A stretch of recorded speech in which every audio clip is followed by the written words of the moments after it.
Krishna. It's too much. I mean, relax. For the fourth time.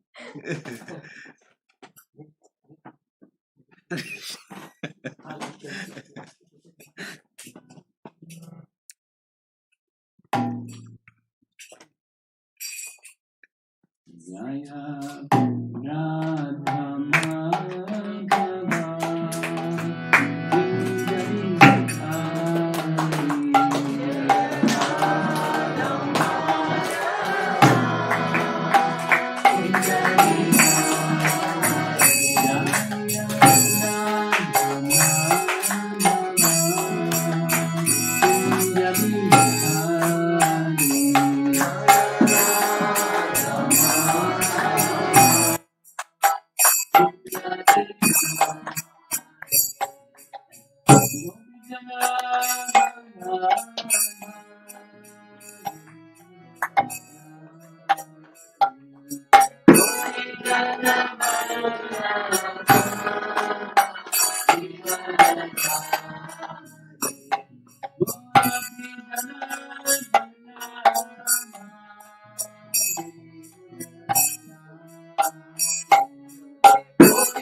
This is a little different Sunday program, but this is a Sunday program. You're not at the temple, but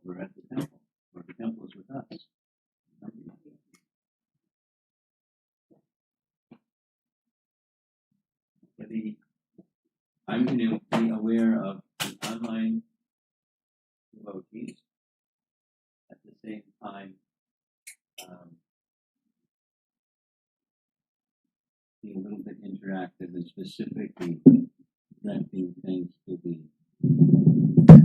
little audience here.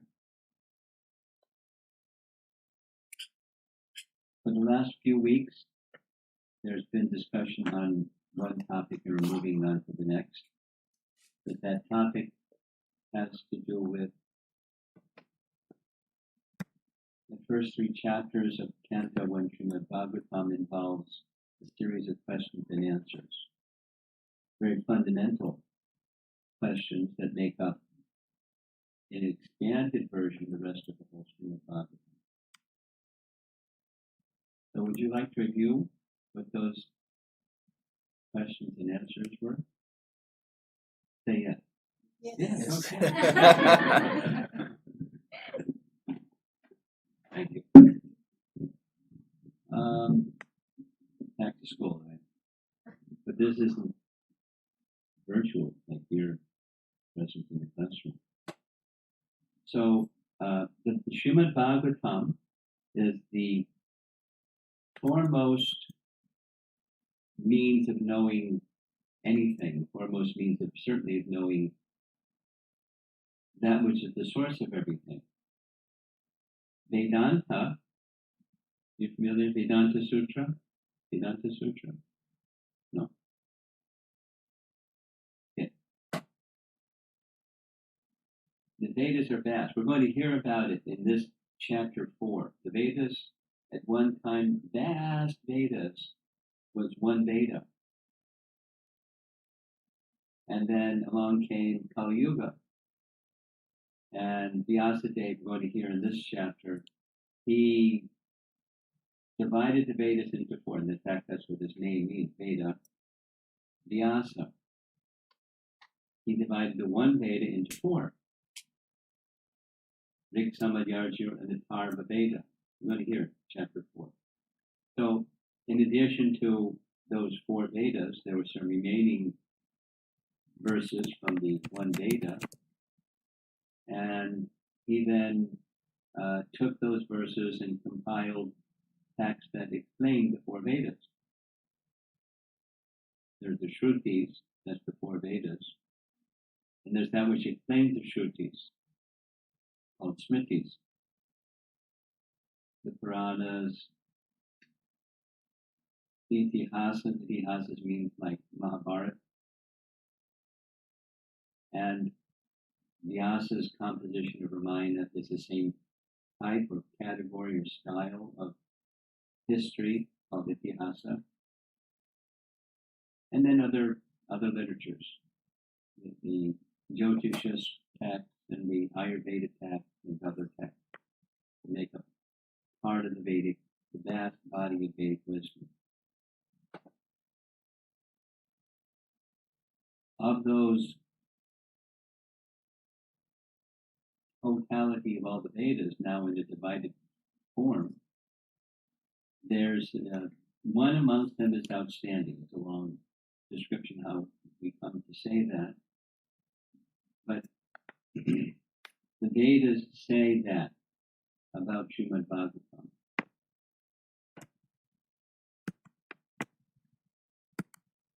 I'll go through it a little bit. Are you all familiar with the 6 Goswamis of Vrindavan? Yes. Fantastic. Yes or no? Not exactly. Okay. You know who is Krishna? Of course. And Krishna appeared in the previous Yuga, right? The end of Dwarka Yuga. And at the end of his pastimes, one of the things he left behind was Bhagavad Gita. And the essence instruction of Bhagavad Gita is 1866. Surrender unto me. Right? You're familiar? Your wife isn't shaking her head yet. You're a little bit familiar. Okay.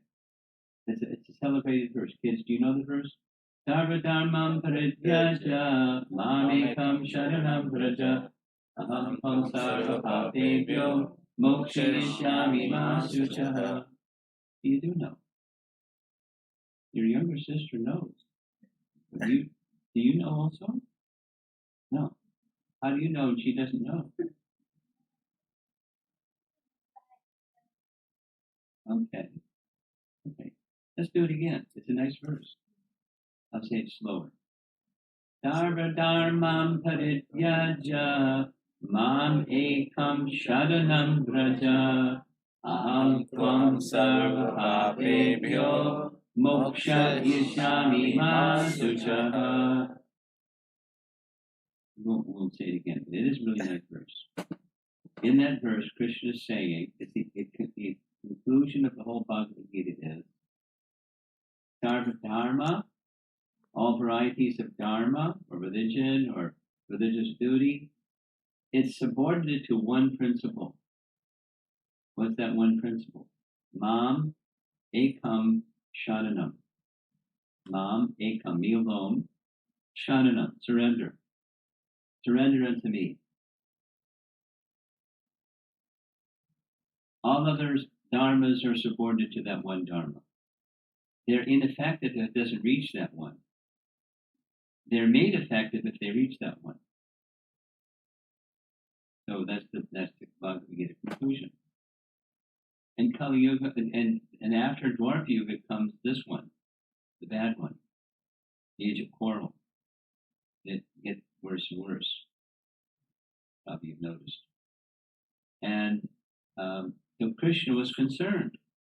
People in Kali Yuga, they're not going to understand how to surrender unto me. They need an example. There's the teaching, but teaching needs example. So how to do that? So he considered ways to do that, and he thought, well, I could send somebody or give some teachers, but best is if I come and do myself. I'll show them how to, but to do that, I have to come as a devotee of myself. So he came as a devotee of himself. That is Lord Chaitanya.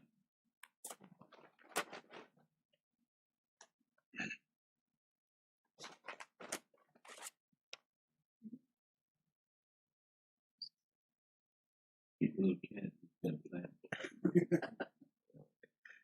Okay.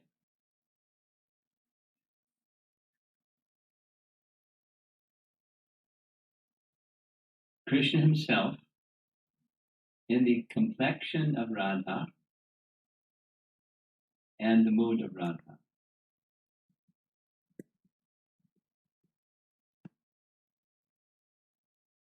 So that's Lord Chaitanya. He's in Radha's mood and he's golden, like Radha's golden, like molten gold. Not just gold, molten gold. And he taught how to. And when he taught how to, especially to his devotees, and empowered them to write literature to explain how to in detail. And one of those was Jiva Goswami. There's the 6 Goswamis of Vrindavan. You've heard of them. They're followers of Lord Chaitanya who wrote books explaining how to, according to the life example and the teaching that Lord Chaitanya gave them. And one of those is Jiva Goswami. And Jiva Goswami wrote an explanation that's very detailed and elaborate to explain what I just started to share with you. Of all the means of knowing, the best means of knowing is Shabda,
the Smriti portion is better than the Shruti portion. He gives this explanation. And amongst the Smriti portion, the Srimad Bhagavatam is best. And there's many statements in the other Puranas that say there's many kings, but this one's the emperor amongst kings.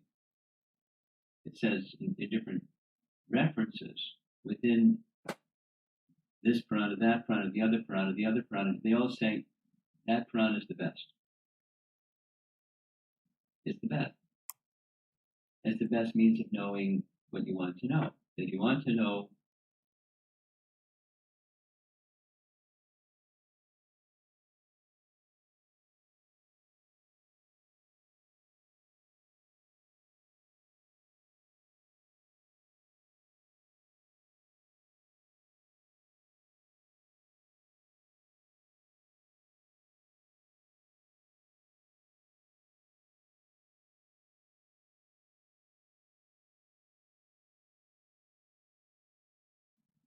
that's Puranic literature.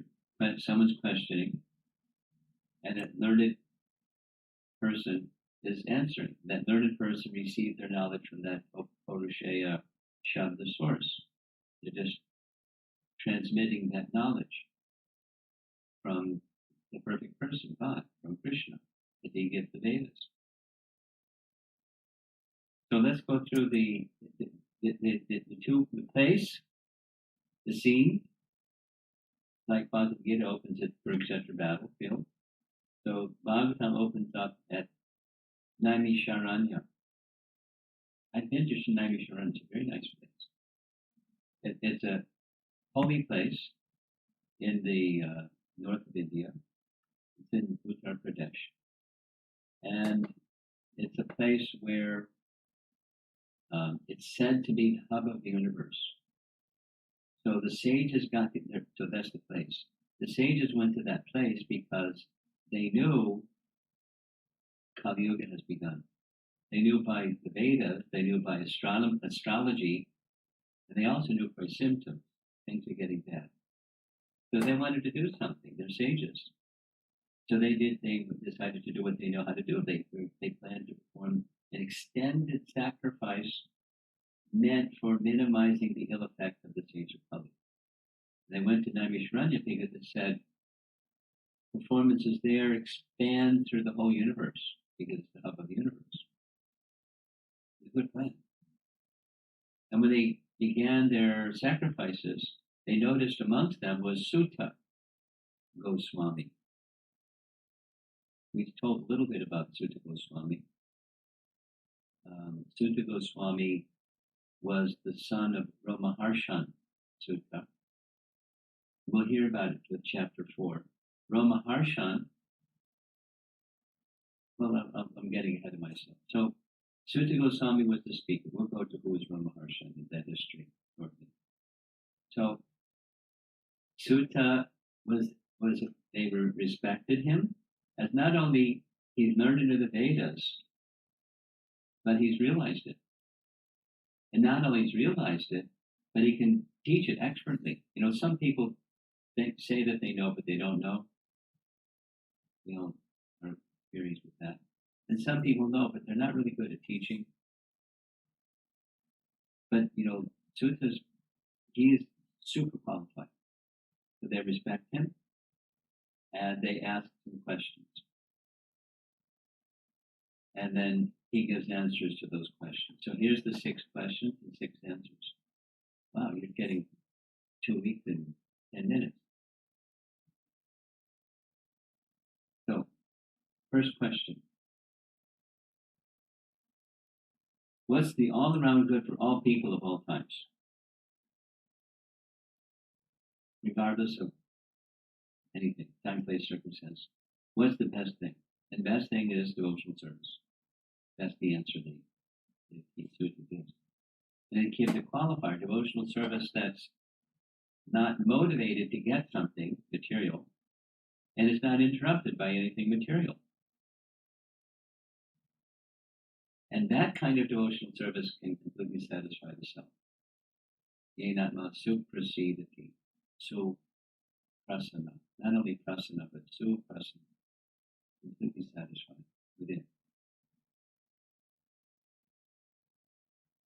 then what is that? What is that subject matter that you should always hear and chant? Remember, what is the duty of somebody that's about to die? Because he's about to die. Mars Pritchett was about to die, but we're all about to die. You don't even say we're, I mean, not just coronavirus, but today or tomorrow or the day after tomorrow, we're all going to, the body is perishable and it's gone. So what's the duty of somebody that knows that? Whether it's 7 days or 7 years or 7. There you go. You must have read the Bhagavatam, or you attended the classes. Okay. So that's it. That's it. So that's 2 questions, 2 answers. Then another question was, please describe the forms of the Lord as they appear in this world for the purpose of creation. This is the Purusha avatars. That's actually question number 4. Question number 3 is, what's his reason? So there's the personality of God who exists in the spiritual world. There's creation. Why does he come here? And the answer given is kind of divided, but the answer is to deliver those that are in the quality of goodness. We discussed that actually with the Indianapolis devotees today. And those that are not in the mode of goodness, that's everybody else in this age, it's everybody, to attract their hearts and minds, to go to the spiritual world, to connect again, to remember that which we have forgotten, our eternal relationship.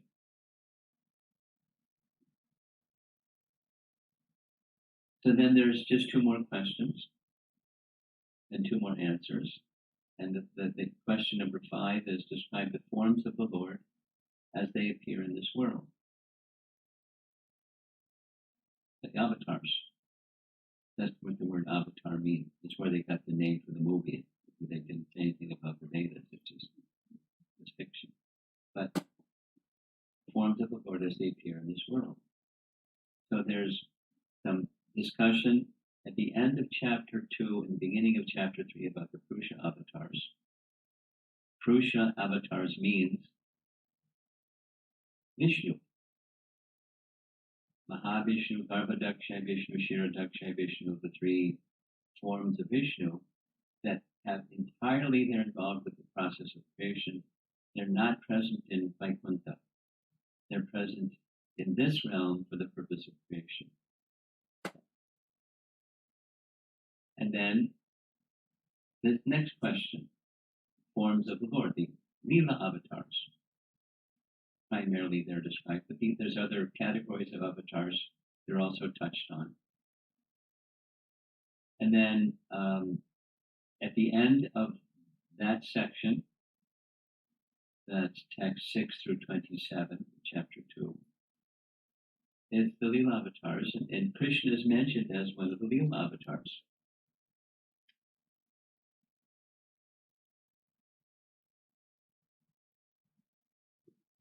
Krishna is one of the Leela avatars. And they're all described as avatars of Vishnu. Everybody that's involved with the Vedas knows that. The avatars are forms that appear in this world as avatars of Vishnu. And then it says something kind of like a 180 U-turn. It says, of all those avatars, one is the source of all of them. And that one that's the source of all of them is Swami Bhagavan Krishna. Wait a minute. We had this discussion this afternoon, so let's have it a little bit now. And then we'll do it again at the end because people are going to not get it. But wait a minute. Krishna is an avatar of Vishnu, and Krishna is the source of all the avatars. Sounds like double talk. What's going on here? And it goes like this. But that verse is very important. It's Paribhasa Sutra. It's the principal verse of the entire Srimad Bhagavatam. Because he's the source of everything. Vedanta is pursuing what's the source of everything. That verse is saying the source of everything is Swami Bhagavan Krishna, including all the avatars, including all the incarnations, including the Vishnus. He's the source of everything, including them. Yet he appears by his own will as an avatar of Vishnu. So I go a little bit like slowly. There's this material world, and avatars appear in the material world. Before they appear in the material world, they exist in Vaikuntha. They have their abode, they have their associates, they have their lila, they have their whole, everything eternally is going on.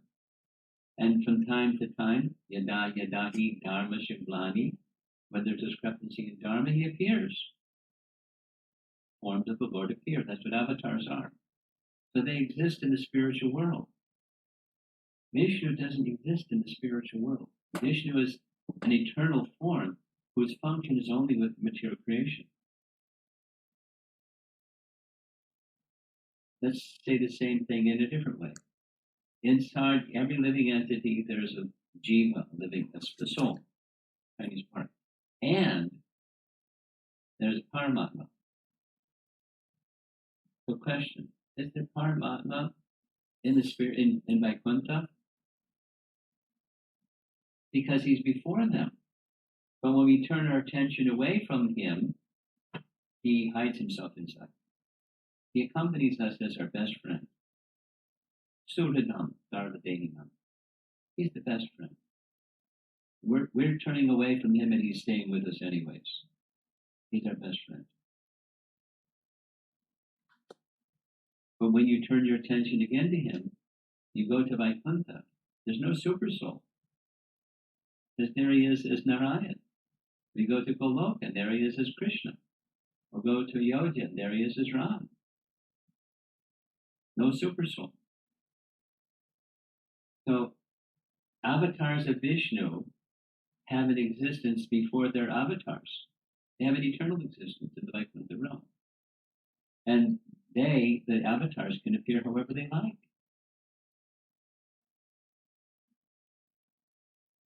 So a very simple way to say the same thing is a worldly example. There's a front door to this apartment, and it's right over there. And now we're assembled here. Before we were here, we were somewhere else. And then we came through the door. Now we're here. And then we're going to depart, those of us that are guests. When you go shopping, you're also going to have to depart, unless you have your groceries delivered. So, we existed before we're here. And the avatars existed before they're here too. They exist in the spiritual world, and Krishna is the source of all of them. That's a statement of the Bhagavatam. So we'll go on, because I'm just doing review and I haven't even covered today's chapter. And then the final question, but that's a very important verse. Ete Changsa Kala Pungsa Krishnastu Bhagavan Swayam. Swayam Bhagavan Krishna is the source. He is that which is the source of everything. In reverse. There isn't anything that exists that hasn't come from Krishna. Take the other way. Everything, it's the same as Bhagavad Gita. Aham sarvasya prabhavo matav sarvam pravartate iti matva bhajante mam bhutavava samandita. Important verse. You can look it up later. Chapter 8, chapter 10, text number 8. Look it up. It's a good one. Same. He's the source of everything. He's the absolute truth. Bhagavan, in person, in his personal form, with pastimes and associates and food and everything. House. Ooh.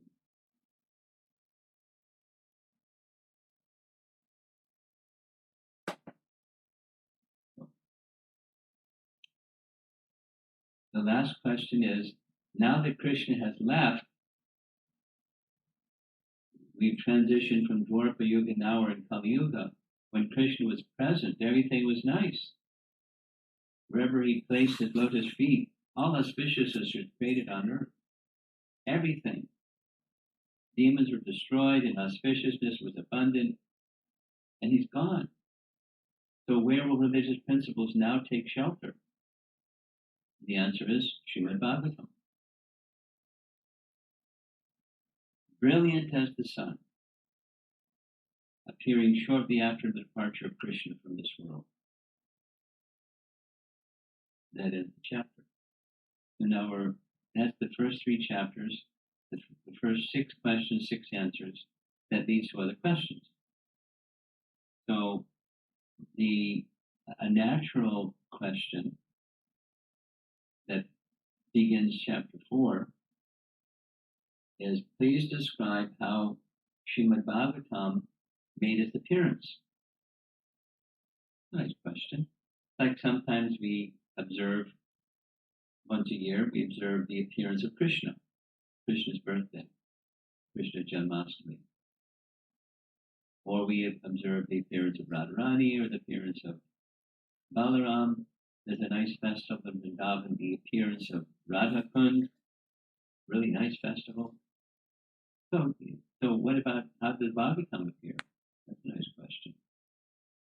That's how it starts. So the person's asking, it's an important detail, that the person who is asking is a descendant of Bhrigu Muni. And Bhrigu Muni is a very celebrated sage. Not only he's Brahmana, he's an outstanding sage amongst sages. Without detail. But the person that he's inquiring from, and he's very elderly, very, very senior, master of all the Vedas. And the person who he's inquiring from is Sutta. And who is Sutta? Well, Sutta is not a Brahmana. He's in this, what's called in Sanskrit, a pratiloma marriage, or the result of, there's details, but in Vedic culture, a man, a Brahmana, may marry a Brahmani, or a Brahmana may marry a Kshatriya's daughter, or down, but not the other way around. In Vedic culture, the girl that's the Brahmana doesn't marry down. She has to look up to her husband. So the father of Sutta was born with such parentage. His mother, Romapada Sutta's mother, was a Brahmana, and the husband was of a lesser status by birth than her. But he was conferred the title of Brahmana because of his quality. But no one ever brought it up until an unfortunate incident took place. The unfortunate incident took place in relation to Balaram. Lola was Balaram. And Balaram decided to go on tour, visit places of pilgrimage. He didn't want to take part, Krishna didn't want to take part in the Kurukshetra battle. So he did one thing. He said, I won't take part in the battle, but I'll be with whoever wants me, and my armies can be with the other side. You know that incident, right? And I do. So Duryodhana said, fantastic, I'll take your armies. He had a big army. And Arjuna said, fantastic, I'll take you. And Krishna said, very well, but I won't fight, I'll just be your chariot driver. Fantastic. So that was the arrangement. And wherever there's Krishna and Arjuna, there's sure to be victory. That's written in Bhagavad Gita. And sure enough, that's what happened. What did Balaram do? Yeah, I'm not going to take part in the battle either. But he went on pilgrimage to holy places. And one of the holy places he went to, when he visited there, Romapada was on an elevated seat, and he was speaking something from the Vedas, from the Puranas, because he was entrusted by Vyas. He was a student of Vyas, entrusted by Vyas when he divided the Vedas and wrote the Puranic literature. He entrusted that to Romapada. And their service, each one of the 4 Vedas was entrusted to a very prominent student of Vyas, and he had his people that assisted him, and they further subdivided the Vedas, and their service was to expand it and to preserve it. So one of the ways that the Sanskrit reciters would preserve something is they would say it forwards and backwards, like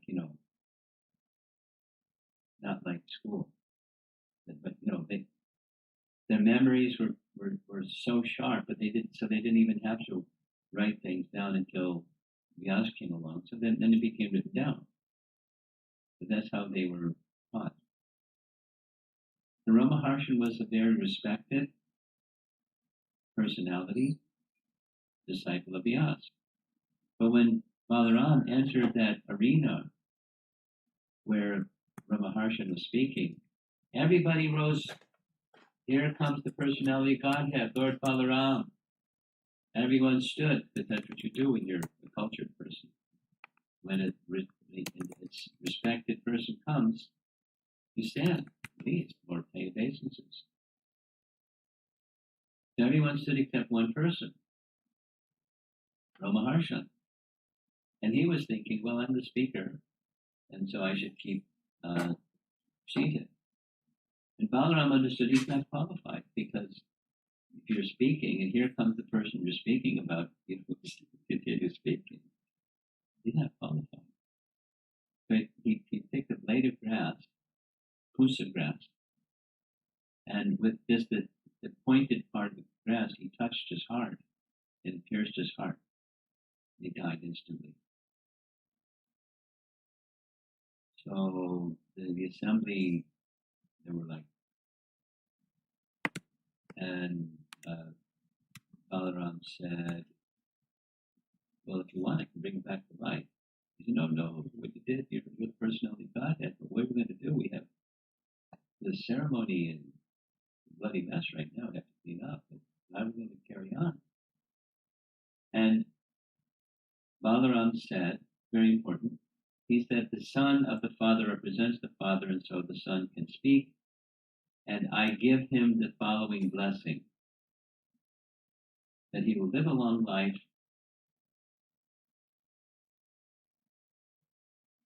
what is it that he also said?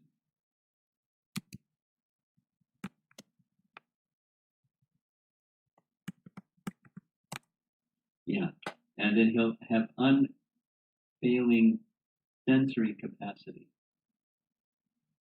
Now, senses are commonly used for gathering sense perceptions. But if you have spiritual senses, we don't. We have material senses. But his senses would be unfailing. He'd be able to see and understand things instantly in an absolute fashion. That's a nice benediction. So Sutta was approached by Shaunaka. So let's do this. In civilized society, respect goes to persons who are elderly. Respect goes to persons who are brahmanas in cultured society. Respect goes to persons who are highly learned, vastly learned in all the fields of the Vedas. And here's another person who's born different than the Pratiloma father, by birth. He's much younger. He isn't vastly learned in all the Vedas like Shaunaka. And yet Shaunaka is sitting at his feet wanting to hear from him. Why? Because he had heard from Shukadeva Swami. And he had realized all that he had heard from Shukadeva Swami based on this benediction that he received from Balaram. So, although Shaunaka has all qualifications, what's the main qualification? It's not all those other ones. All those other ones are zero, but they're subordinate to the one that's most important, and that is that you've heard from the right source and you realized from the right source. So birth isn't the issue, education isn't the issue, realization is the issue. And his speaking wasn't parrot-like. This is Prabhupada's comment. from this chapter 4. He was speaking from realization. Prabhupada said that about his writings. Why is it people are mad after these books? That is to say, in the history of Vedic culture, the history of people trying to bring, how many translations of Bhagavad Gita are there in English? During Prabhupada's time, there were over 100. Now there's more than 100. But who was becoming a devotee of Krishna from reading Bhagavad Gita by these other 100 authors? They weren't devotees of Krishna. But from reading Prabhupada's Bhagavad Gita, they're devotees of Krishna coming. Why? Because it's being spoken from realization. Or Krishna is dictating, Prabhupada was speaking. That's the potency, that's the power. It's not the erudition or the scholarship, but it's the realization. That's the qualification. And that your realization requires purity. And when one becomes a pure devotee, as Prabhupada became, or Sutta had become, then they want to hear from him.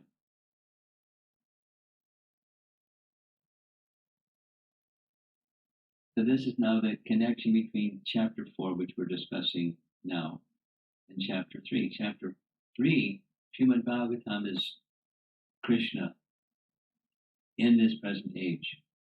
It's the personal form of Krishna after Krishna's departure in the literary form. So now I want to hear more about Srimad Bhagavatam. So the chapter 4 begins with this, again, appreciation by the sages of Sutta's qualification, as they had done in chapter 1. They're doing it again in chapter 4. And Sutta's appreciating their wonderful questions. And he begins speaking.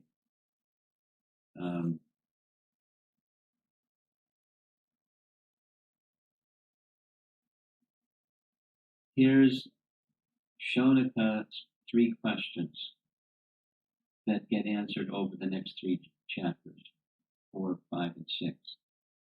So here's the 3 questions. Listen carefully.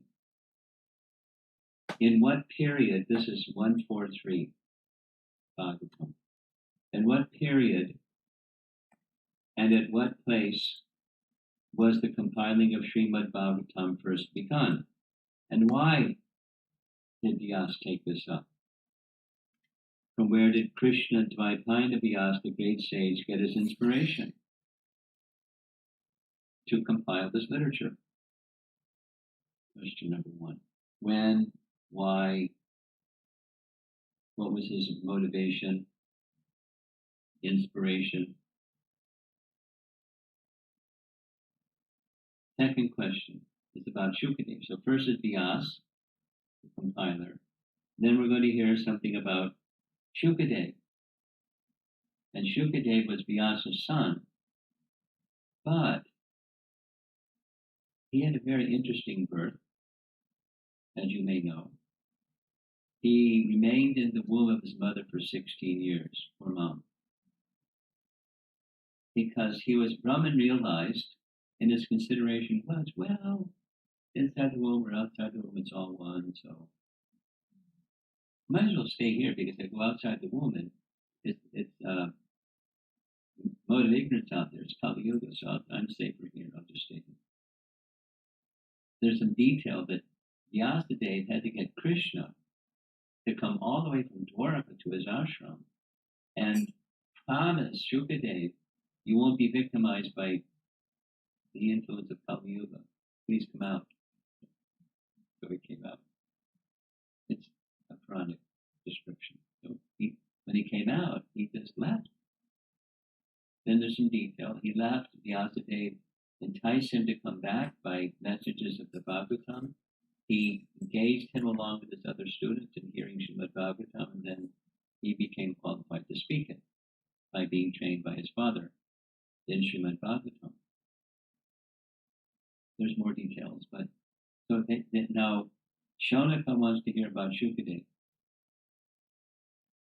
Why was it that Shukadev, being an Atmarama personality, fully satisfied within, totally detached from the world. He's going to sit down with the householder and hear and study. He's already self-realized. So why is he studying anything from a householder? He's a detached sadhu. Can you explain that, please? And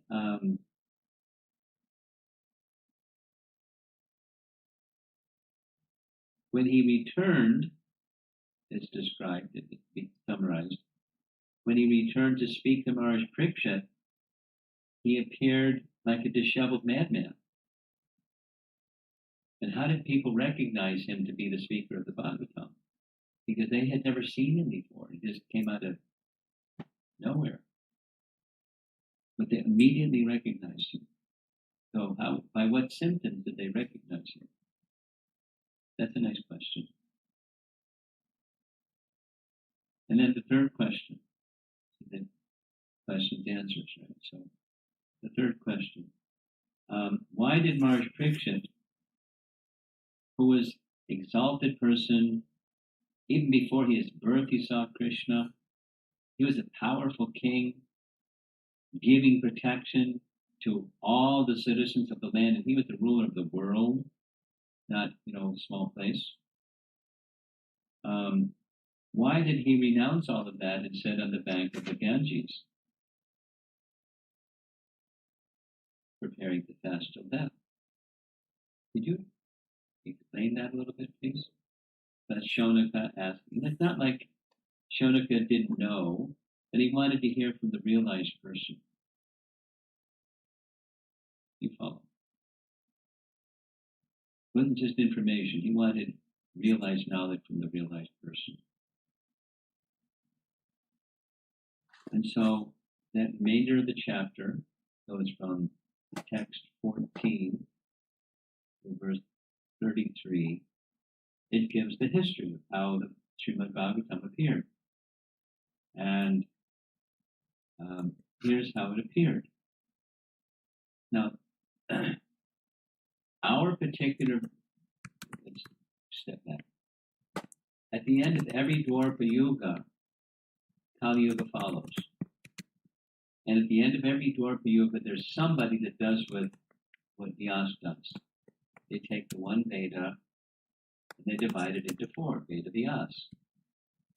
Our particular Vyas is an incarnation of Krishna. Not every Vyas is an incarnation of Krishna. They're empowered to do, but our particular Vyas is Krishna Dvaipayana Vyas. There's a long description in Vishnu Purana of how that took place.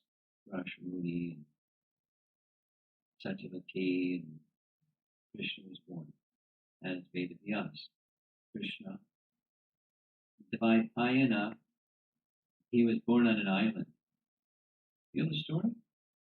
About Krishna, how Vyasadeva was born as the son of Rashmuni and Satyavati? Don't know the story. Would you like to hear the story? We're going over time. I hope that's okay. Yes. No problem. Story. Enough of this philosophy. More stories. Okay.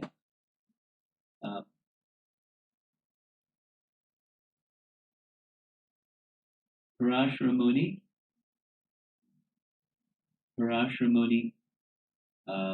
great sage, speaker of Vishnu Purana, but he described in Vishnu Purana that one day he was crossing the river and the boat person was a lady, Satyavati. Satyavati was the daughter of a fisherman. And the fisherman thought, maybe my daughter will get blessings from the sage if she's serving as a boat person, taking people across the river. So he had her do that. And so he was going across the river, and he was doing some calculations using his computer. He was calculating, this astrological situation at the moment. And he came to the conclusion right now is the opportunity for a personality of Godhead to appear in this world. So he said, Satyavati, would you kindly agree to be the mother of the personality of Godhead? And I'll be the father. And she said, well, I'm not married. And he said, don't worry. This is a situation where you'll lose your virginity. And she said, well, we're in a boat in the middle of the river and everyone will see what's going on. And he said, don't worry. I have mystic powers and I'll create an island and no one will be able to see. And then she said, well, what about the fact that I'll be pregnant for some months and everyone will see that? He said, don't worry. The child will be born immediately after your pregnancy. So she's a great sage and she agreed. Satyavati became the mother of Vyas. And just as on an island, Dvipa means island. Dvaipayana, Krishna Dvaipayana Vyas. And so Vyas said when he appeared, he's in this adult form. Like, voila. Pretty, unusual. And told the Palm, said to Satyavati, I have service to do. At any time that you need me, you just call my name and I will come at once. And that's it. She didn't see Vyas again.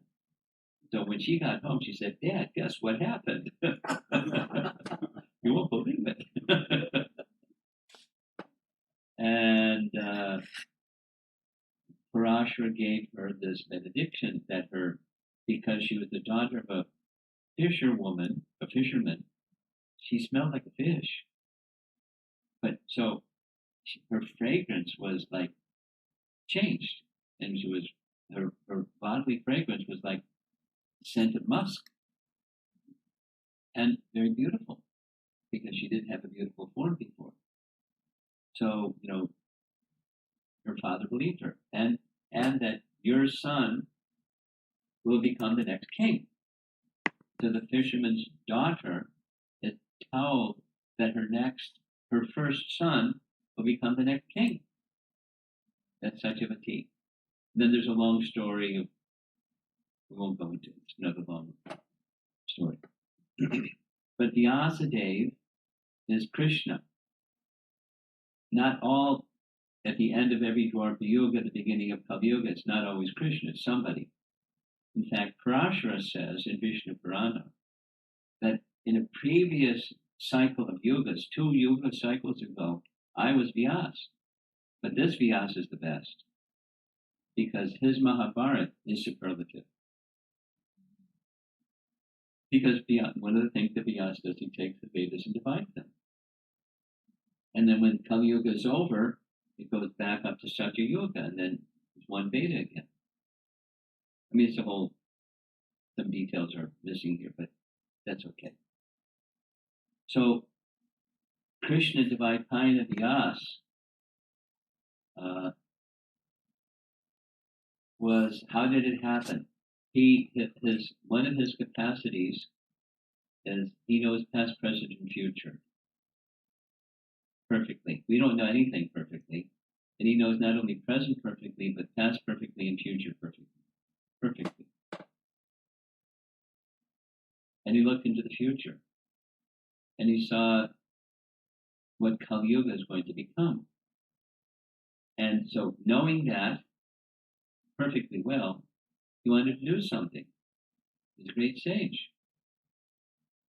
And so his gift was literary gift, so he did the Vyas program. He took the one Veda, divided into 4, and wrote everything. Then as he wrote everything, he entrusted portions of the Vedas to different students. And it's mentioned which student was in charge of which Veda. If you like, we can read that, because I have first canto with me. And Romapada is one who is entrusted with the Puranic portion of the Vedas. But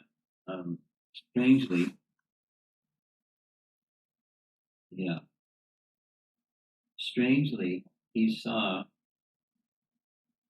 when he was done with the whole work, he stepped back to see how does it come out. Just like, supposing, ladies, you're cooking for some function. You spend lots of time cooking, and you're really interested to see if people like it. How did it come out? Or supposing you're doing a paper for school and you work really hard, and then you step back, and how did it come out? Or there's a project at work, and you spend months doing the project at work, and then there's the dry run, or whatever you call it, and how did it come out? It's just natural. So Vyas did that, and he stepped back from it all, and it was like, I'm feeling dissatisfaction. And he was perplexed, because he's not a conditioned soul. And he did everything for the welfare of others. It wasn't the selfish act.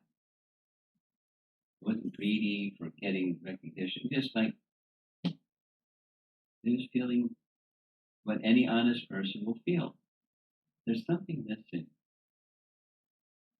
Something missing. Something's missing. And voila, the spiritual master Narada came into a landing. Hey, Vyas, what's up? You don't look so good. What's happening? So Vyas started to inquire. Narada started to inquire from Vyas. Why is this despondency? That's the beginning of the next chapter. So I skipped some things that I wanted to speak about, but because of time, I spoke about other things instead. So that's chapter 4. It's laying the ground for responding to the question, how did Srimad Bhagavatam appear? It doesn't yet address the other two questions. They come in next chapters. So Shukadeva Goswami, how did they recognize Shukadeva Goswami when he came, and why was he at all interested in studying anything? Because he was already a Brahman realized person. You don't need to study anything when you're already there. Why do you go to school? And then the other question about Maharaj Parikshit. Why did he renounce his kingdom? So we're going to hear those things that's coming attraction. Stay tuned for the next episode. Srimad Bhagavatam.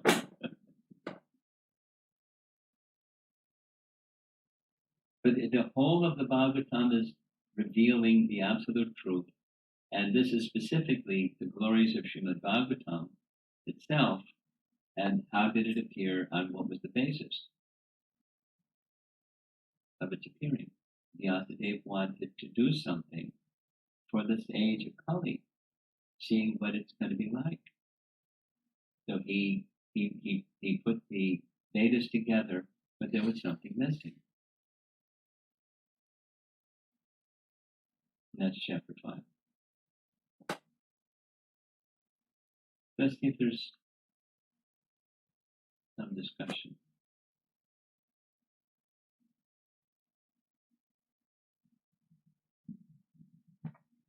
Anyone, so what we've been doing is the people who are present will take your questions first.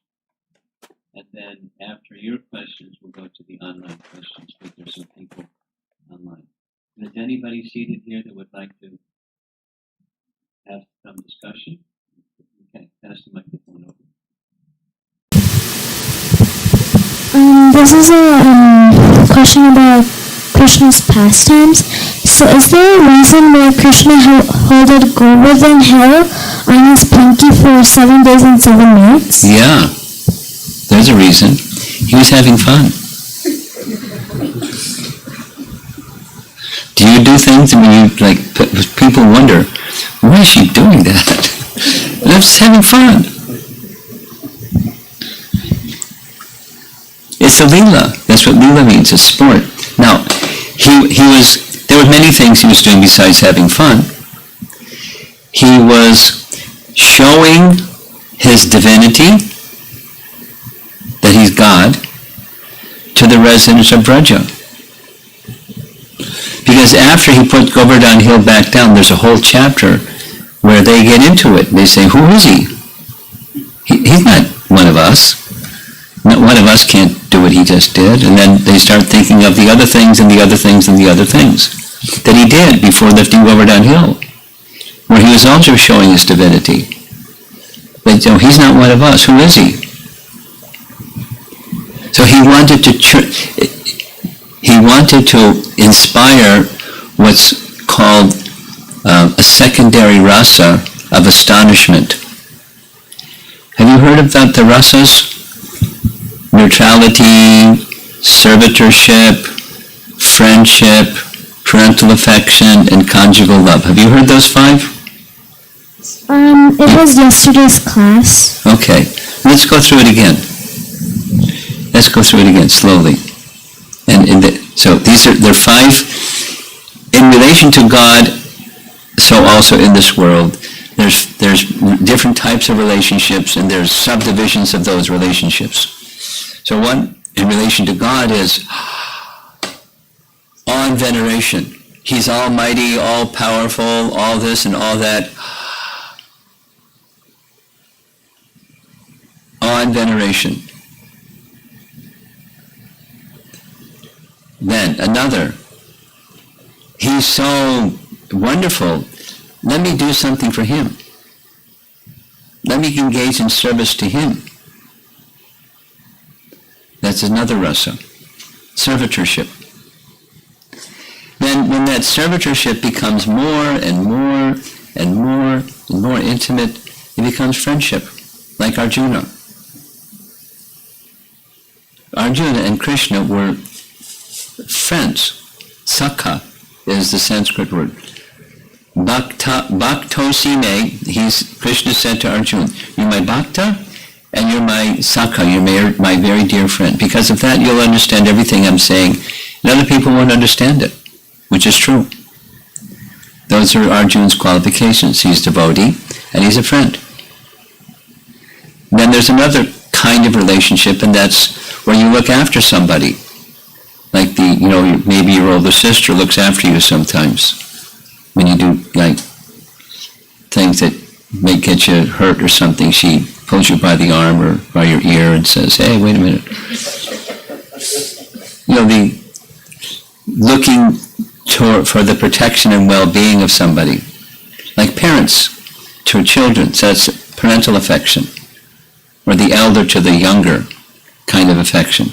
Vatsalya is the Sanskrit word. And then there's conjugal, where in relation with God, he has queens, or in Braja, he has gopi friends. He's young boy, there's young girls, and it's not the material kind of interaction. It's a totally non-material relationship. So those are 5. Neutrality, awe and veneration, servitorship, friendship, parental affection, and conjugal love. 5. And divisions of those. And then there's 7 secondary rasas. I'm answering your question, why did Krishna lift Govardhan Hill? One of the 7 secondary rasas is astonishment. And the secondary rasas have a way of strengthening the primary rasa. It temporarily even may seem to cover over the primary rasa, but it's always there. It just strengthens the primary rasa. That's what secondary rasas do. So Krishna wanted to give that experience to the residents of Vrindavan where they would be astonished.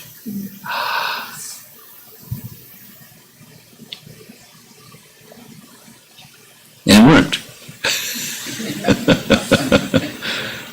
And it all got resolved. There's a way how it got resolved, but that you just go back to your question.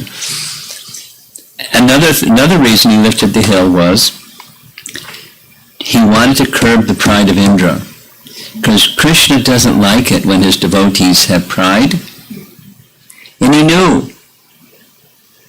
He was, far away from Indra, but he knew Indra's heart, because he's in his heart. And he's proud. I don't like pride. So he wanted to remove Indra's pride. And it worked. You know the story, right? How it worked? There was a sacrifice for Indra, and Krishna said, why sacrifice for Indra? Just worship Govardhan Hill. We had set several steps. So they worshiped Govardhan Hill. And Indra was, wait a minute. This little boy interrupting my sacrifice, I'll show him. And Krishna knew he was going to do what he did, so Krishna did what Krishna did. He lifted the hill. With one hand. With the little finger of one hand. With his left hand. For 7 days and 7 nights. And no one got hungry. No one got thirsty. No one went to sleep. They weren't yawning or anything. Just like they were in ecstasy. And that was another thing. Krishna, in Krishna's pastimes, I'm answering your question, why did he do it? In Krishna's pastimes, every day he would do different things. There are different segments of the day. 8 segments of the day. So in the nighttime when he came back, the residents of Vrindavan, the elders, oh, our darling Krishna's come back, and they would bathe him and prepare a meal for him, and they were doting on him. But the cows, they were with Krishna all day long, and they're in the cow barn just mooing all night long. They couldn't sleep. They wanted to be with Krishna again. And the cowherd boys, they're playing with Krishna all day. Now at nighttime they have to go back home. Forget it. We want to be with Krishna. So at different times of day, Krishna was with different people and not with other people. So they all wanted to be with Krishna uninterruptedly, so he fulfilled their desire. For 7 days. Everyone was with Krishna, uninterruptedly, fulfilling their heart's desire. That was one of the reasons why he did what he did.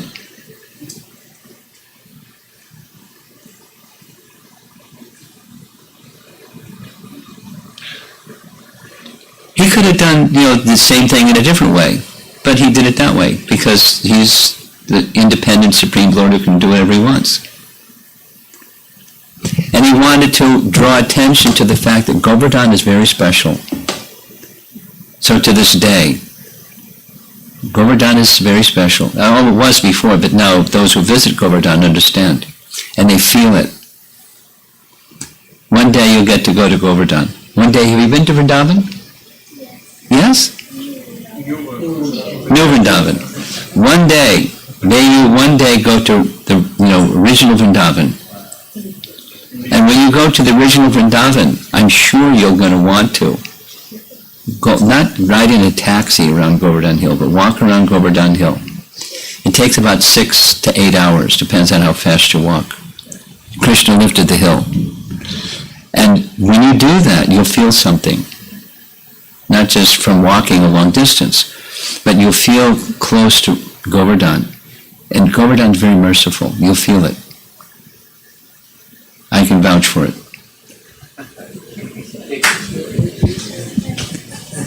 Krishna wanted that, so he lifted Govardhan Hill. And he showed that the hill is him. That's part of the story, right? Offer everything to Govardhan. I know some devotees that in their home, that's their deity. Lord Chaitanya worshipped Govardhan, Shila. You know that? There's this in Chaitanya Charitamrita. One time one sadhu had been visiting in Vrindavan, and he went from Vrindavan to pay his respects to Lord Chaitanya in Puri, and he brought him the Shalagram Shila. A small one. like that big, really small.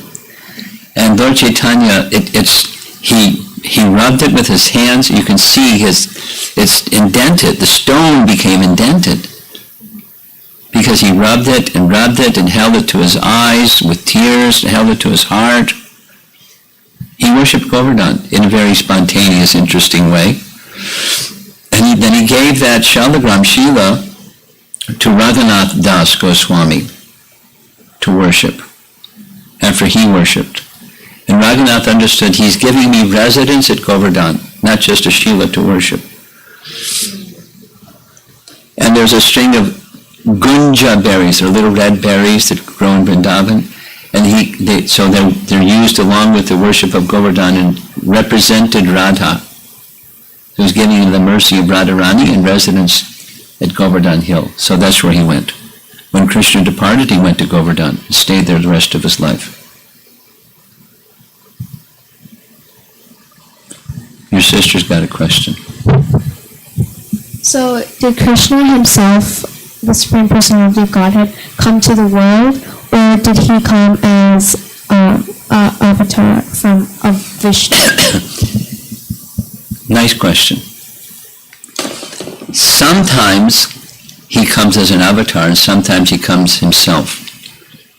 So here's a picture. You ready? There's the day of Brahma and the night of Brahma. And Brahma lives for 100 years and then the universe is finished. So each day of Brahma, there's 1,000 cycles of the 4 yugas. So we're in one of them, the bad one, called Kali Yuga. And the duration of Kali Yuga, 432,000 years, and it's only 5,000 that's passed. It's going to get worse and worse. But the previous yuga is 432,000 times 2. Or you add 432,000 to 432,000. You know what that is? Yeah. And then the previous yuga, you add another 432,000. And the previous yuga, you add another 432,000. So you get 10 times 432,000. That's the duration of one yuga cycle. For 4,320,000 years is one yuga cycle. And there's 1,000 of those in every day of Brahma. That's a big number. Add 3 more zeros. Once in a day of Brahma, Krishna appears and goes to Vrindavan. The other 999, because there's 1,000 yuga cycles, he appears as an avatar. He doesn't go to Vrindavan. He appears as a 4-armed Vishnu in every Dwapara Yuga, including this one when he appeared. 4-armed form in the prison house of Kamsa, right? Son of Vasudeva and Devaki, right?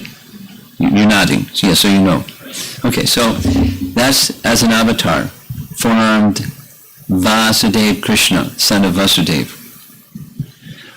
But this one, and it's detailed. In the 7th Manu, in every day of Brahma there's 14 Manus. And Manu number 7 is our Manu. It's Vivaswata Manu, the son of the sun god Vivaswan.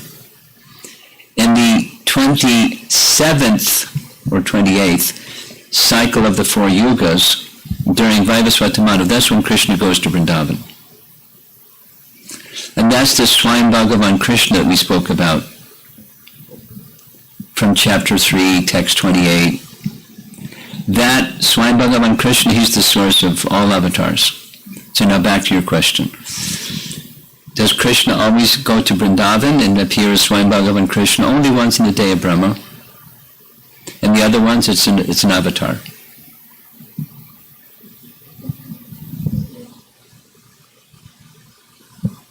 You're done? Okay. You have something else, or you're okay? Your sister. You're good. He's got something else. I could sense it. Go ahead, ask. Nothing. Nothing. Okay, great. Anybody else in our assembly here? Discussion? Okay. Okay, go ahead. We're way past time, but I think it's okay. If anybody that's online is getting restless, you can sign off and we're going to keep going.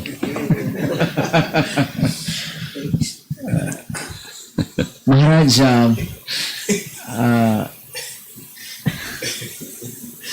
Go. so Maharaj, the Vyasa Mahamuni in this particular cycle is Krishna himself as Dvapayana, Vyasadeva. So my question is, how should I understand the Leela that if he is same Krishna, he was in despondency? It's a Leela. Okay. And so Narada could say, hey, Vyas, here's the thing that you missed. And then he just, it's a Leela. It's a Leela. It's a Leela. That's how. Yeah. I have one more question. Yeah. I was reading and discussing with other devotees, what happens to the person when he leaves the body? What happens to Paramatma who is there in the heart of everyone the moment he leaves? How should I understand that situation until he gets another body? Easy. Paramatma is within the heart of the jiva. So when the jiva goes across the floor, Paramatma is going with the jiva. When the jiva goes to another body, Paramatma goes with the jiva. He's the constant companion of the jiva until the jiva wakes up and says, whoa, I made a wrong turn. I should go to Krishna. And when he goes to Krishna, then they part ways.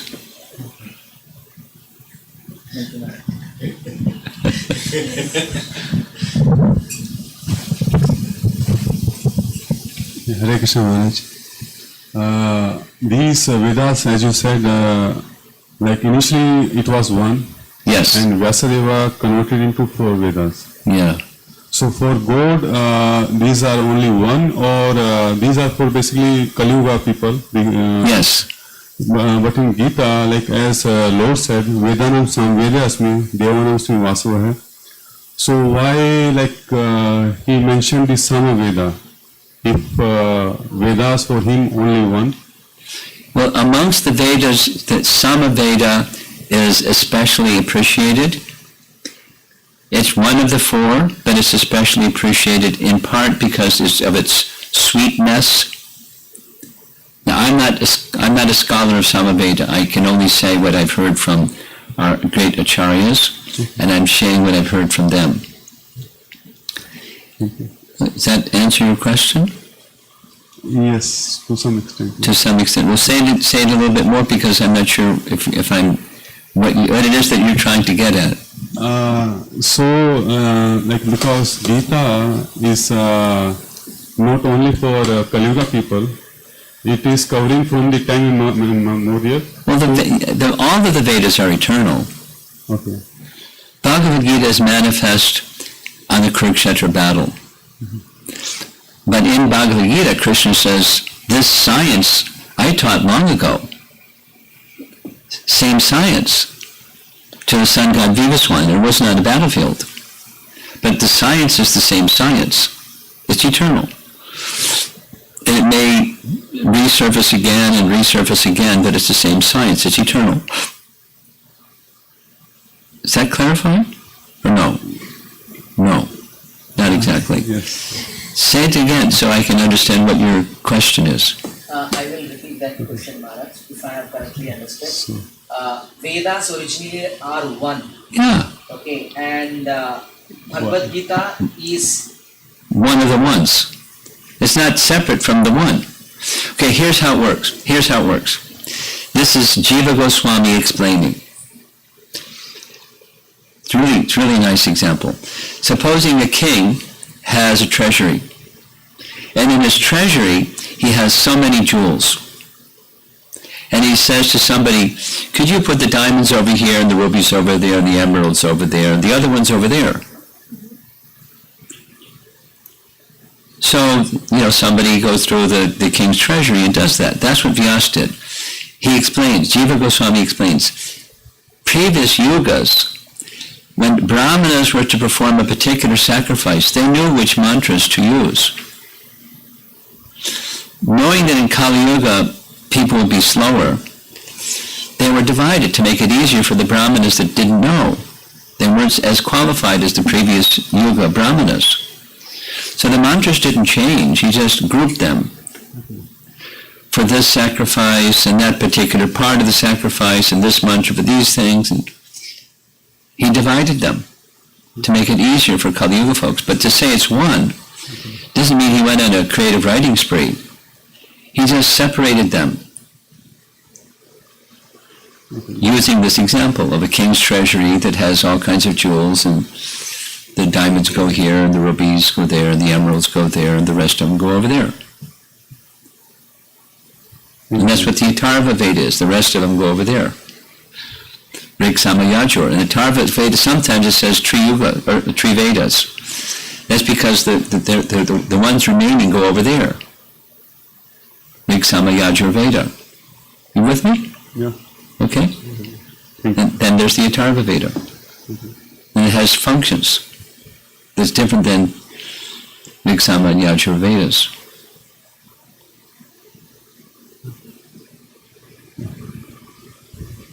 More? Yeah. Okay. You good? Yes. You sure? And one more question. Yesterday in our Bhakti Vriksha, not basically yesterday, day for yesterday, I was having one question, like the Gayatri mantra. Yeah. Why like it is spoken in the ear silently? At the time of Brahman initiation. Yeah. Okay. Why is it whispered or spoken silently? Why is it quiet? Yes. That's your question? Yes. Okay. Well, it's because it's confidential, and it's meant for qualified persons only, and to become qualified there's some prerequisites, purvascharya vidhis, it's technical terms. So once one is qualified, then one may receive mantra. And it's only for qualified persons, and therefore it's spoken privately or in a whisper. And it's not to be chanted, once you receive it, it's not to be chanted aloud. It should be chanted privately. Is that clear? But why privately? Why? Privately. Why?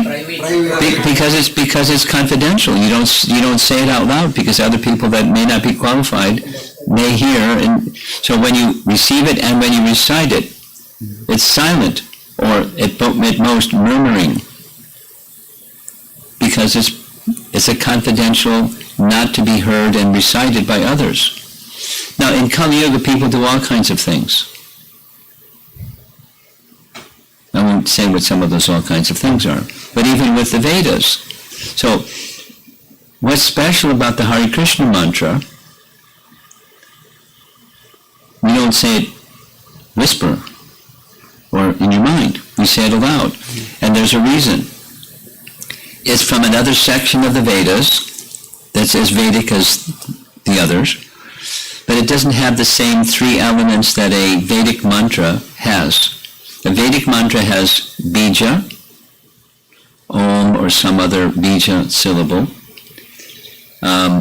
namaha, the offering obeisances unto, and then the narma portion, the name that's being invoked is given. That makes a Vedic mantra. So those Vedic mantras are to be received only by qualified persons. And so it's spoken in a whisper or in the ear, not aloud. And it's not to be recited aloud either. It's to be recited the same way it was received. Does that do it? Yes, we do. Thank you. All right. So we ask people to, chant Hare Krishna,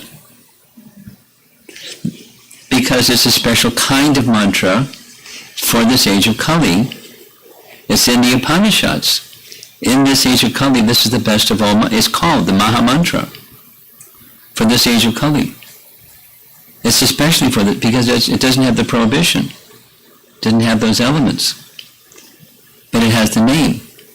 And it has the appeal, Hare, O energy of the Supreme Lord. please engage me in service to the source of everything, Krishna. And when that service mode is awakened and the heart becomes cleansed, then one may receive the private Gayatri mantra. But you have to become qualified. In this age of Kali, who's qualified? Some people have to become qualified. And there's different ways, procedures, sadhanas to help become qualified. Okay. Thank you. Okay. Hare Krishna Maharaj. I have one quick question. Supreme Lord was created all these 4 yugas, right? We created everything, so yeah, 4 yugas. I including everything. Okay. So my question is why he created separate this Why? Kali Yuga with different than so complex. It's like Satya Yuga, somewhat better, Dwapara is something better. So why you chosen only Kali Yuga is so complex, so critical and so vast? Well, let's step back from your question and ask another question. Why creation?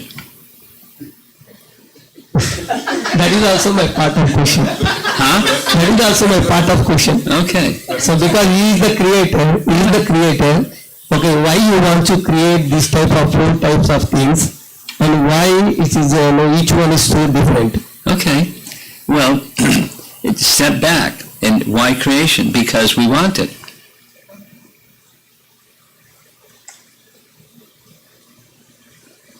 And what is it that we want? We want to enjoy separately from Krishna. Raga, Dvesha, Samutena, Dvandva Mohena Bharata. Nice verse from Bhagavad Gita. All living entities take birth in this material world overcome by the duality of 2 things. Dvandva, duality. Mohena, they become bewildered by Raga and Dvesha. Raga, this is a music term, but it also means you covet. You want to be the enjoyer. You want to be an imitation Purusha of Prakriti. There's a problem. There's somebody that's already the Purusha. So I have Dvesha towards Purusha. Raga, Dvesha. Towards Krishna. That's why so this world is for people who want to enjoy independently of Krishna. Guess what? You can't. You don't get sukha, you get dukkha. So that's why. Because it's illusory happiness that turns into misery. But so the better question is, why do living entities make this dumb choice? Dvesha towards Krishna. There's no good reason. It's a bad reason. It's really dumb. But because they want it, here's the creation. And with the wanting to enjoy where there isn't enjoyment, you get suffering instead. There's the answer to your question. So therefore you have modes of nature. And in Kali Yuga, the darker mode becomes more prominent. Here's a little visual. Here's a big vat of white paint. And I have an eyedropper over here of red and another one of blue. And I just put a couple drops in and stir. It's no longer white. But it's not just a little blue and little red. That's like passion and ignorance. But from passion and ignorance, it comes more passion and ignorance. Passion and ignorant activity increases that mode. It gets darker and darker and darker and darker and darker. It's not just off-white anymore. It's dark. That's Kali. Another visual image is a whirlpool. So supposing there's a whirlpool and you place a little chip of wood or something that floats on the outer perimeter of the whirlpool, what happens? It goes around and around and around and around, around and around, down, down, down. Kali Yuga.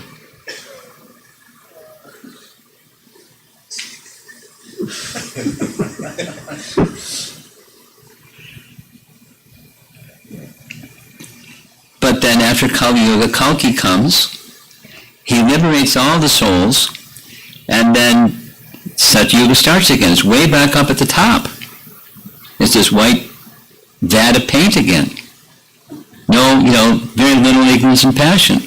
Then little ignorance and passion and stir. You get the idea. And why? It's not like he wants, we want. And he says, it's not a good idea. You suffer. No, I want. You have children, you probably go through it. She's smiling.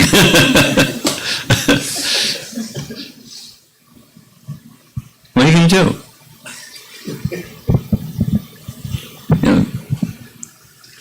There's free will.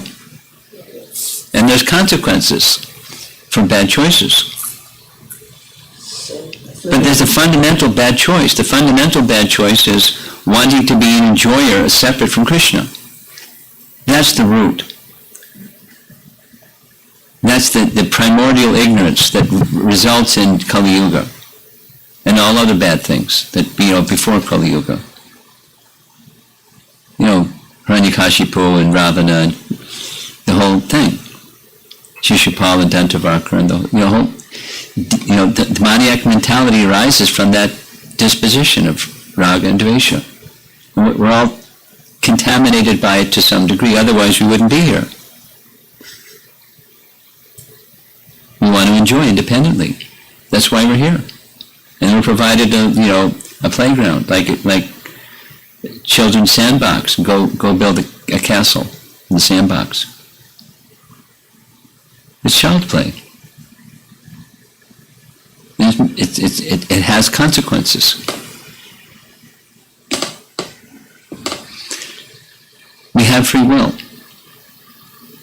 So someone can say, well, why did God can just take away our free will?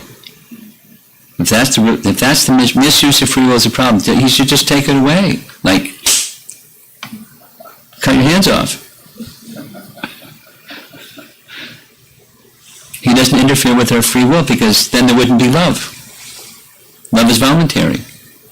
Not, you love me or else, and there's nowhere else. Try that with your kids, come on.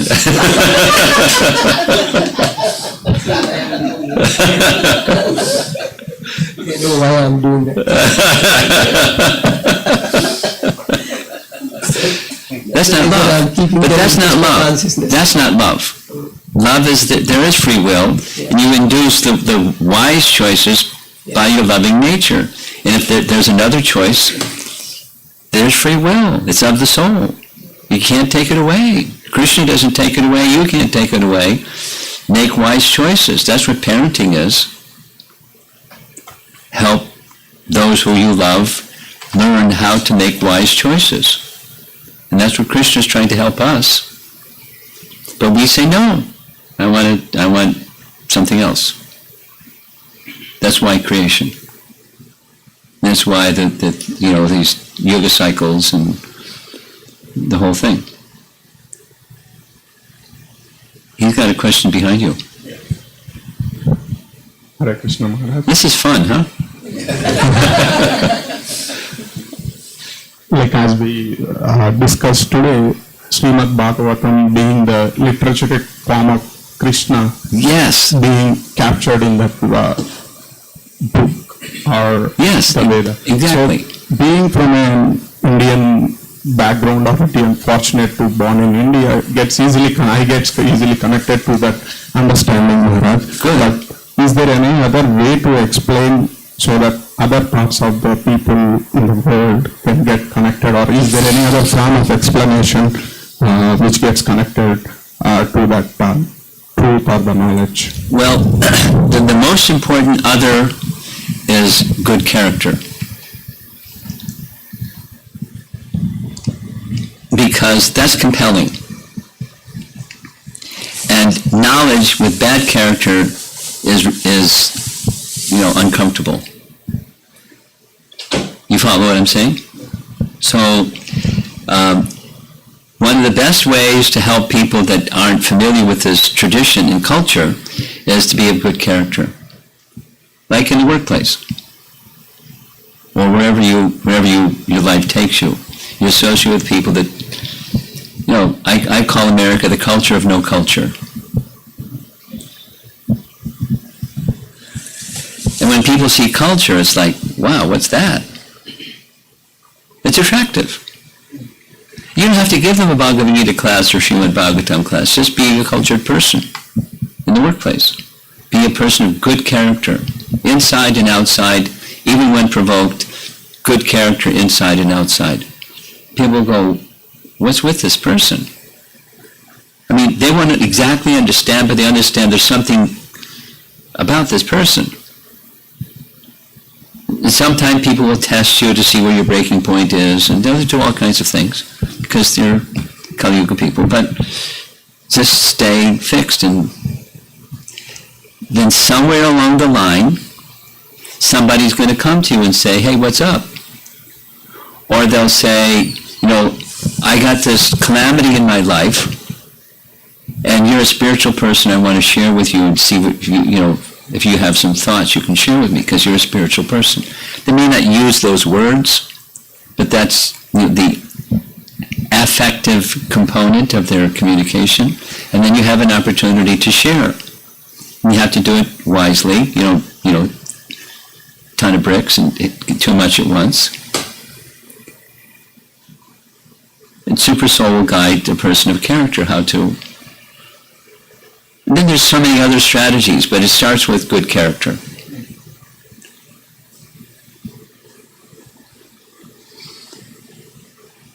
I'll share one strategy. People today are very much influenced by negative emotions. In the pharmaceutical industry, I forget the current percentage, some 78% of pharmaceuticals has to do with depression medications.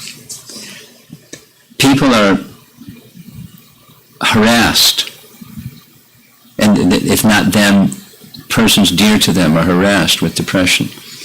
And it can be in Indian families too. It's not just the people in the West. So an approach, a strategy, is to help people understand how to overcome negative emotions. The Vedic process has it. A lot of it has to do with lifestyle. And a lot of it has to do with attachment. A lot of it has to do with, just doing meditation. Anyway, that's a strategy. Change of lifestyle, change of diet, change of, learn yoga and pranayama and do mantra meditation, and it'll help you with your negative emotions, etc. I mean, and just keeping it simple, there's many things. So find something that's important to people, and have them connect with something that's important to them that connects with the Vedic wisdom. And then they start to take interest.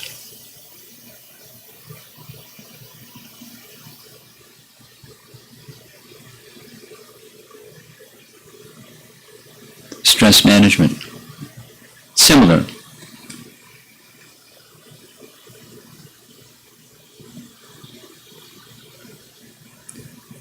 How are we doing? Anything else?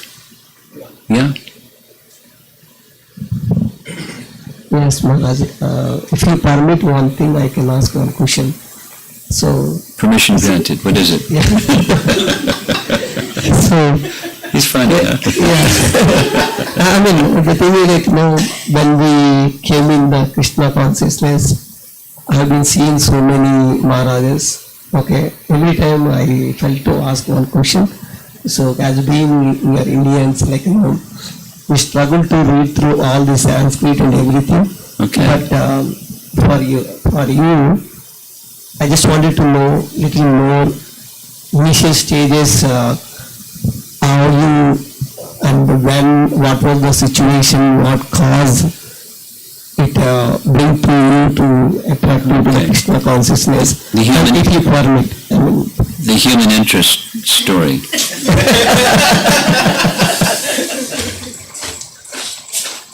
and initially, what did you feel like now? How you changed to more interest path? I mean, by hearing that, at least we try like controlling our. It's 10 after 7. There's a long story, a medium story, and a short story. So, yes, here. Another time, maybe a long story, but a short story is, I was a pre-med student, and I didn't get answers to important questions when I was young. And I just kind of stopped asking them because I got, like many young people do, got involved in studies, and I wasn't finding answers anyways, and so I put that on the back burner. And then some events happened, which is part of the medium and long story, and I started asking those questions again. And I wasn't getting any answers. And so then I started looking inward. I started looking to the religion that I came from, same no answers. Then I went into the spiritual marketplace and saw there's a zillion different options. And I was like a little kid in a candy store trying different options. Got a little stomach ache from eating too many different things. And, of the different things that I was exploring, I found some were especially effective. And I found sound meditation, because I didn't know anything from anything. Sound meditation was most effective. So I started zeroing in on different mantras. So different mantras, and I found that the chanting of Hare Krishna was most effective. And then I started reading, and I read many, and I didn't find them very satisfying. But I read 7 other translations of Bhagavad Gita before I read Prabhupada's, and I couldn't understand them. And then I got number 8 later, and it was easy to understand, and I was puzzled why it's easy to understand compared to the other 7 I couldn't understand. I was reading up, Rosicrucian books and Sufi books and Zen books and, all kinds of stuff, because I wanted to know. My mood was 3 things. There's a higher reality. Behind all this, there's a higher reality. Second, I know that I don't know what it is. That was a good one. And then the third one was, I want to know. That was the starting point.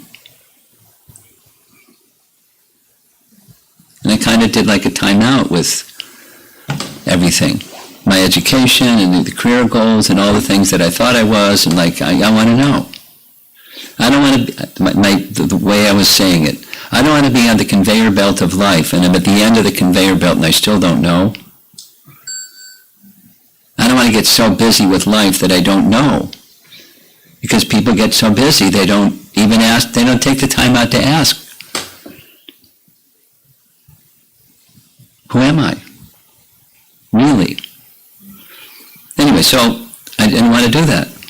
I was like, I was a little cranky about it. I'm not going to make that, I'm not going to do that. I want to know. So, Bhagavad Gita, Prabhupada's Bhagavad Gita answered more questions than any of the other things that I read. The Maha Mantra was more effective in spiritualizing my consciousness than any of the other types of things I had experimented with. And then I met Prabhupada. You meet a perfect person. It was over.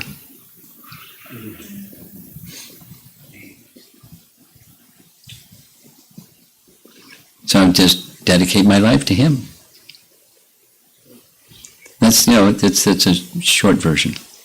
There's lots of in-between details. Thank you so much, Maharaj. It just has an add-on. So after about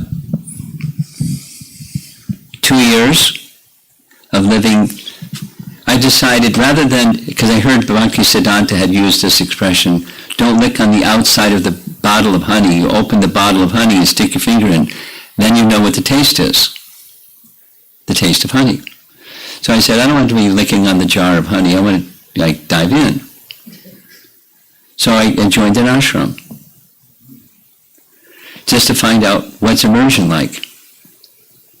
And then after I understood this is what immersion is like, I stepped back and said, okay, now do I want to complete my medical training?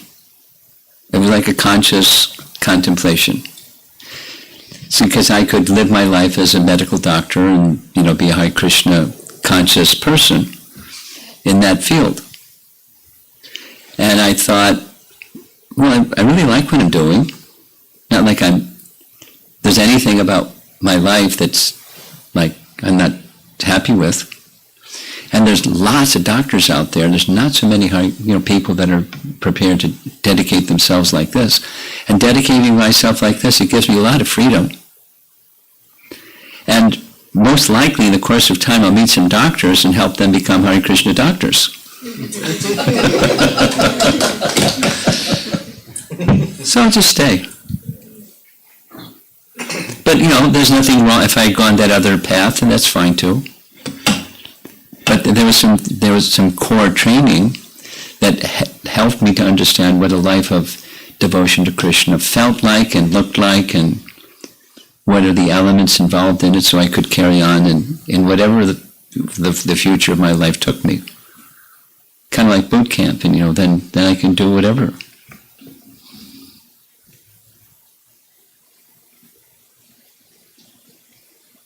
Now, you're brought up in India, but you didn't have boot camp. So, you've got wife and children and a job and stuff, and you got to figure out how to fit Krishna consciousness into it, kind of after the fact. Although, in your upbringing, Krishna's, Vedic culture is already there. Now, for your kids, it's another story. It's another story. It's another story. Share with them this little essay a girl that went to college and, from an Indian family and struggled with, finding out who she was.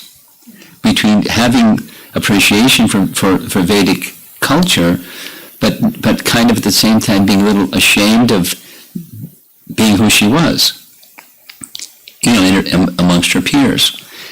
And then, when she was a student at Rutgers University, and she found the Indian students were more judgmental towards her and her values than the American kids, because they were kind of like hiding it and they're running the other way. So anyway, what you're going through, what they're going through is different, is all I'm saying here. And they need understanding and support. Not easy. How old are you?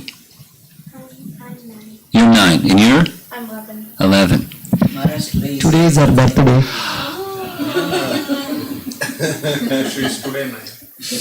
Today only she turned Just 9. Wow, happy birthday. So, my empathy goes to both of you, and anybody that's growing up in America, not just America, anybody who's growing up in the world today, it's really perplexing. In between, this and that, and trying to sort it all out, and anyway, it's not easy. But the core hasn't changed. The core principles, that which can ground you in what real value is, and align the choices you make according to what real value is, and be really clear. I need to know what real value is, and why, not just what. when you read this little essay, and you'll find out this person's Gopika Sharma is her name, wrote something about it. And this I've shared with many of the young people. They said, "Oh, we've already read it last week, and all our peers are talking about it." And it's not easy. Not easy for you, and it's less easy for them, as far as I'm concerned. Because you've got your roots, and they're just trying to sort out, like, where am I and who am I, and all that. Yeah, that is the concerns, Yeah, of course. Discuss, Of course. We have a roots, but for them to have same kind of process. So as a parent, we always expect, right? Oh. So I'm in the junction to choose options, go back to my. But you can't, if you busy yourself making choices for them, their roots aren't going to be grown. They have to make their choices.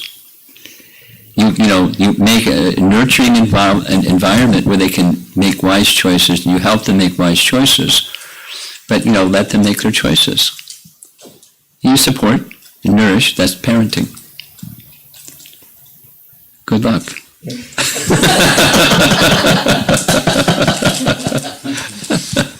Okay, what else? We're done. Online questions.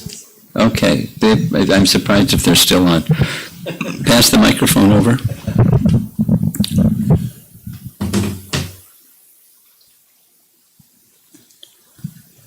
Question from Satish Patnakar. Some people think Sadashiva is the creator. Can you please comment how Sadashiva relates to Sri Krishna and the overall creation? Yeah, well,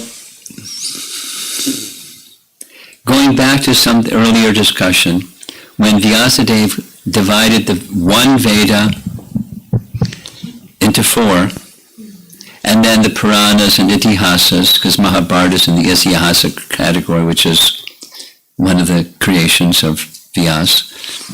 So, if you read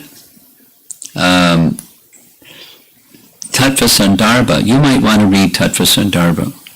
You seem to like this topic. So he explains the Puranas are divided, there's 18 principal Puranas, and you divide 3 into 18, you get what? 3 into 18 goes how many times? 3 into 18. No. How many times?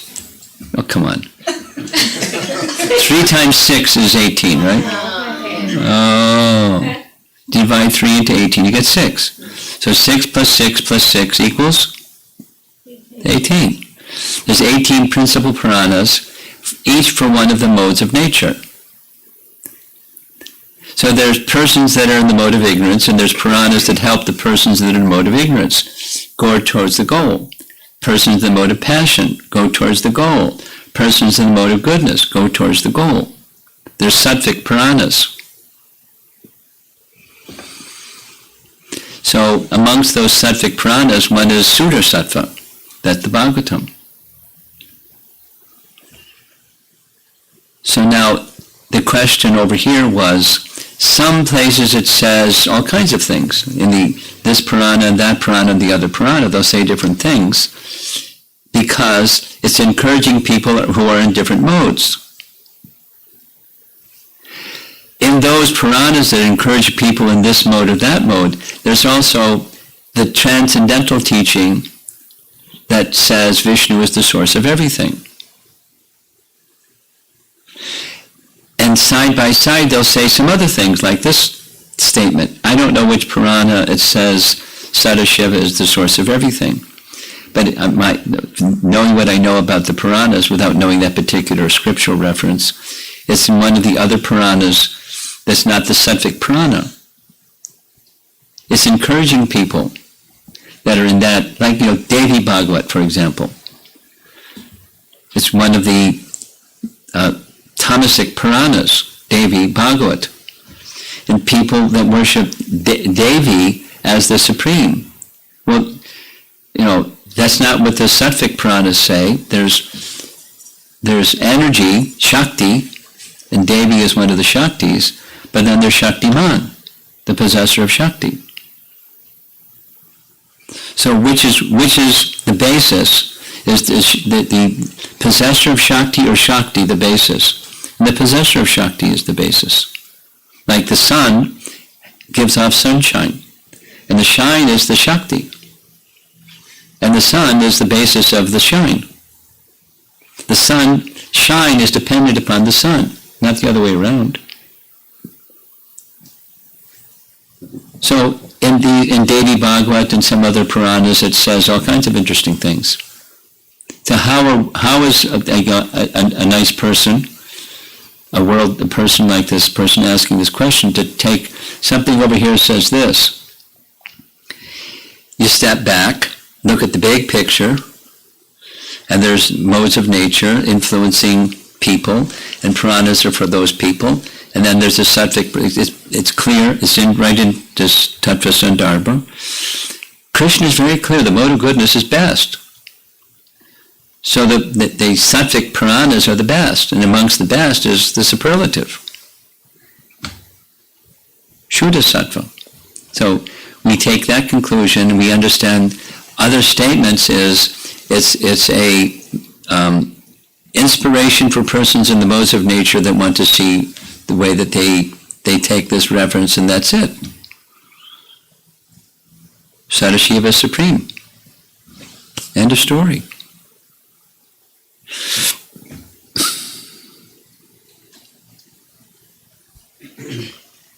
Question from Rukmavati Mataji. Are there any personalities in the Srimad Bhagavatam where conditioned soul, after going to heavenly planets, realized Krishna and went back to Godhead? I'm not aware, but it's certainly possible.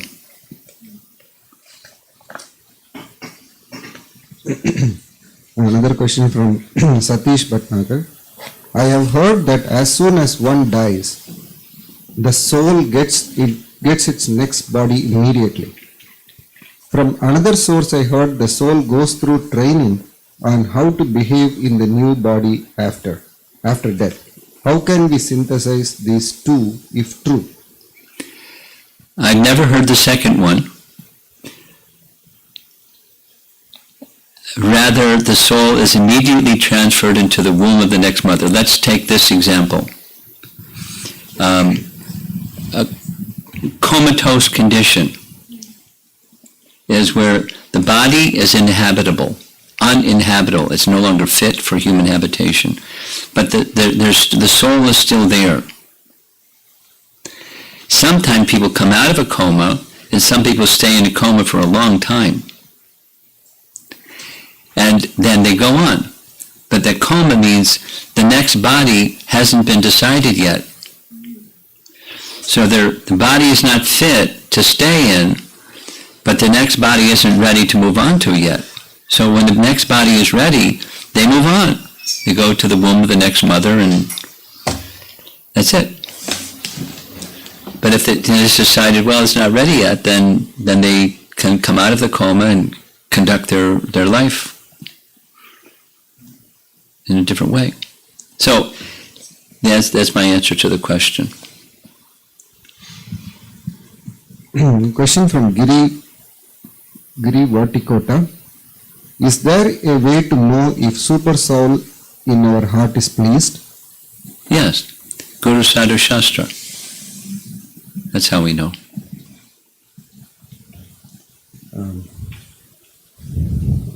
I have one question. Okay. It's a practical application question. I was thinking about that pastime of Lord Balaram and Romaharshan. Yeah. So there is an etiquette that he did not follow. Yeah. And I was thinking about one etiquette where sometimes we have prasadam at the prasadam hall, and spiritual master walks in. What is the correct etiquette? Well, let's ask another one. If you're before the deity and the spiritual master walks in, what do? You don't offer obeisances before the spirit, before the Supreme Lord to anyone. Even so, that's why we close the curtain before Tulsi worship. Prabhupada made a personal exception for himself, and we're not the exceptional persons. So you don't offer obeisances before the deity, but when taking prasadam, there's not. I don't know what the rule is, because it's Krishna prasadam, but paying obeisances makes sense to me because it's not a deity, although it's Krishna prasadam. You pay obeisances. Make sure where you don't put your head in the middle of your plate.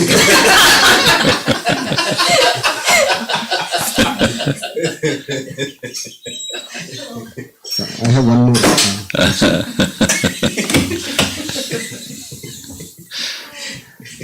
So there are different Puranas. Out of the 18, we have Sattvic Purana, Rajasic and Tamasic. Maharaj, you mentioned. Yeah. Sometimes we quote from like Skanda Purana, which is not mode of goodness Purana. But we know which parts to quote from because our acharyas have selected what to quote from. That was my question. Okay? There is a question from yesterday's class. Okay. I think we're going to end with this yesterday's class question because I think we're exhausted. This is regarding the discussion we had with behavior, in the iceberg, behavior, values. Yeah. Question from Amara Mataji. How do we understand that we are exercising our values on spiritual platform and not just in goodness? Well, we can assume that we're not on the spiritual platform yet. So then the second question is, what can we practically do in our day-to-day life to develop spiritual conception of various qualities like humility, kindness, truthfulness? Follow the bhakti process. When there's qualities of a devotee that are listed in the scripture, and amongst the qualities of devotee, one is called Svarup Lakshana, the principal characteristic, and the others are called Tatastha Lakshana, or marginal characteristics. So when the principal characteristic is in place, the marginal ones follow. When you have a horse, you put the horse before the cart, and the horse pulls the cart. So the horse that pulls the cart, the good qualities, the horse that pulls the cart is Krishna Eka Sharanana. That's Rupa Goswami's language. Surrender to Krishna alone. So you do that one, you got the other ones. At least in due course of time. Krishna will decorate. That's it. Thank you very much. Prabhupada ki jai, and happy birthday to you. Romapada Swami Maharaj.